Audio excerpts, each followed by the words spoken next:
Welcome to bird media. నేను మీ పవన్ కృష్ణమూర్తి. తమిళనాడు ఎన్నికలంటే సాదా సీదా పోలింగ్ కాదు బాస్, అదొక ఫుల్ ఎంటర్టైన్మెంట్ ప్యాకేజ్. ఉదయం ఓటు వేయడానికి వెళ్ళిన వాళ్ళు సాయంత్రానికి పొలిటికల్ అనలిస్టులు అవుతారు, రాత్రికి బెట్టింగ్ ఎక్స్పర్ట్స్ అవుతారు. ఇక ఇప్పుడు పోలింగ్ అయిపోయింది, ఈవీఎంలు సైలెంట్గానే ఉన్నాయి, కానీ బయట మాత్రం మైకులు, మైండ్లు, మార్కెట్లు ఆల్ ఆన్ ఫైర్. ఈసారి అసలు హాట్ టాపిక్ ఏంటంటే ఎవరు గెలుస్తారు అనే దానికంటే బెట్టింగ్ మార్కెట్ ఎవరిని గెలిపిస్తోంది అనేదే. ఎందుకంటే మన దేశంలో ఎగ్జిట్ పోల్స్ కంటే ఎగ్జిట్ పందాలు ఎక్కువ క్రేజ్. ఎవడో ఒక టీ షాప్ దగ్గర కూర్చొని చెప్పేస్తాడు, అన్న ఈసారి 140 కట్టు డిఎంకే పక్కా. ఇంకోటి చెప్పేస్తాడు, ఒరే బాబు లేదురా నాయన ఈసారి గేమ్ రివర్స్ అవుతోంది. కానీ అసలుకి ఎక్కడంటే ఇందులో డబ్బులు పెట్టినాడు చెప్పేది కొంచెం నిజంలాగా అనిపించడం. అట్ ద సేమ్ టైం ఇక డిఎంకే కూటమి సంగతి తీసుకుంటే ఇప్పటికీ వాళ్ళు మార్కెట్ని కోల్పోలేదు, మార్కెట్ మీద వాళ్ళకి నమ్మకం కోల్పోలేదు. ఎంకే స్టాలిన్ గారి చరిష్మా, స్కీమ్స్ ఆల్ కంబైన్డ్ ఒక రకంగా స్టాలిన్ బ్రాండ్ పనిచేస్తుంది అనేటువంటి ఫీలింగ్. బెట్టింగ్ అంచనాలు కూడా 130 నుంచి 150 సీట్ల మధ్యనే తిరుగుతున్నాయి. అంటే మళ్ళీ గవర్నమెంట్ ఫామ్ చేసే ఛాన్స్ ఉంది. కానీ ఒక చిన్న ట్విస్ట్, గతసారి లాంటి భారీ మెజారిటీ మాత్రం ఈసారి కష్టం అంటున్నారు. ఎందుకంటే ఎంత మంచి స్కీమ్లు ఇచ్చినా ఇండియాలో ఒక సీక్రెట్ రూల్ ఉందిగా, ఒక్కసారి గెలిచిన వాడిని రెండోసారి కొంచెం డౌట్తోనే చూస్తారు, అదే యాంటీ ఇన్కంబెన్సీ. ఇప్పుడు సీన్ మారుద్దాం. ఎడప్పాడి కే పళనిస్వామి ఈ టీం వైపు, అన్నాడీఎంకే ప్లస్ బీజేపీ ప్లస్ బీఎంకే ఈ కాంబినేషన్ అంటే ఇది కొంచెం under dog cinema hero type. మొదట్లో ఎవరు పెద్దగా పట్టించుకోరు, కానీ క్లైమాక్స్ దగ్గరకు వచ్చేసరికి అర్రే వీళ్ళు కూడా గేమ్లో ఉన్నారే అనిపిస్తుంది. బెట్టింగ్ మార్కెట్ కూడా వీళ్ళకి 70 నుంచి 90 సీట్లు ఇచ్చేస్తుంది. గ్రామీణ ప్రాంతాల్లో AIADMK strong base, BJP vote share పెరగడం, పీఎంకే కాస్ట్ ఈక్వేషన్ అన్నీ కలిసి ఒక సైలెంట్ పుష్ ఇస్తున్నాయి.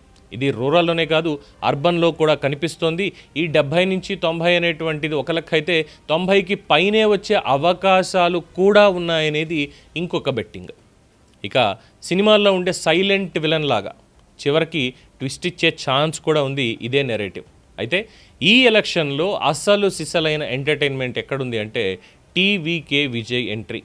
సినిమాల్లోనూ ఎంటర్టైన్మెంటే, ఎలక్షన్స్లోనూ ఎంటర్టైన్మెంటే. సినిమా హీరోగా ఎంట్రీ ఇచ్చినప్పుడు బాక్స్ ఆఫీస్ హిట్. ఇప్పుడు పొలిటికల్లో ఎంట్రీ ఇచ్చి ఓట్ల బాక్స్ ఆఫీస్ని మరి కొడతాడా అన్నదే సస్పెన్స్. తమిళగా వెట్రి కళగం పార్టీ మొదటిసారిగా బరిలోకి దిగిన యూత్లో మాత్రం క్రేజ్ వేరే లెవెల్లో ఉంది. బెట్టింగ్ మార్కెట్ కూడా వీళ్ళకి దాదాపు 5 నుంచి 12 సీట్లు ఇస్తోంది. వినడానికి చాలా చిన్న నెంబర్ అనిపిస్తుంది, కానీ పాలిటిక్స్లో ఇది ఒక స్మాల్ నెంబర్, బిగ్ ఇంపాక్ట్. ఎందుకంటే ఎవరి ఓట్లు కట్ చేస్తాడో అదే ఫైనల్ రిజల్ట్ని మార్చేస్తుంది. ఇక బెట్టింగ్ మార్కెట్ గురించి ఒక ఫన్నీ విషయం చెప్పుకోవాలి. మన దగ్గర స్టాక్ మార్కెట్ కంటే కూడా ఇది ఫాస్ట్గా రియాక్ట్ అయిపోతుంది. పోలింగ్ శాతం పెరిగింది అంటే రేట్లు కూడా పెరిగిపోతాయి, తగ్గుతాయి. ఇలా గంటకి కూడా డ్రామా. ఇప్పుడైతే డిఎంకేకి 120 పైగా సీట్లు వస్తాయని 1:1 రేషియోలో పందాలు. అన్నా డిఎంకేకి 1:2 రేషియోలో. అంటే మార్కెట్ డిఎంకేకి స్లైట్ ఎడ్జ్ ఇస్తోంది, కానీ గేమ్ ఓవర్ అని మాత్రం చెప్పట్లేదు.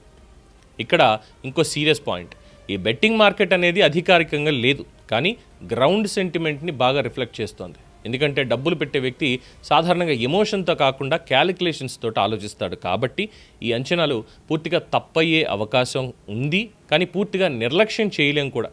ఫైనల్గా చెప్పాలంటే ఈసారి తమిళనాడు ఎలక్షన్ ఒక థ్రిల్లర్ సినిమా లాంటిది. హీరో ఎవరు, విలన్ ఎవరు, కింగ్ మేకర్ ఎవరు అన్నది చివరి రీల్లో మాత్రమే, క్లైమాక్స్లో మాత్రమే తెలుస్తుంది.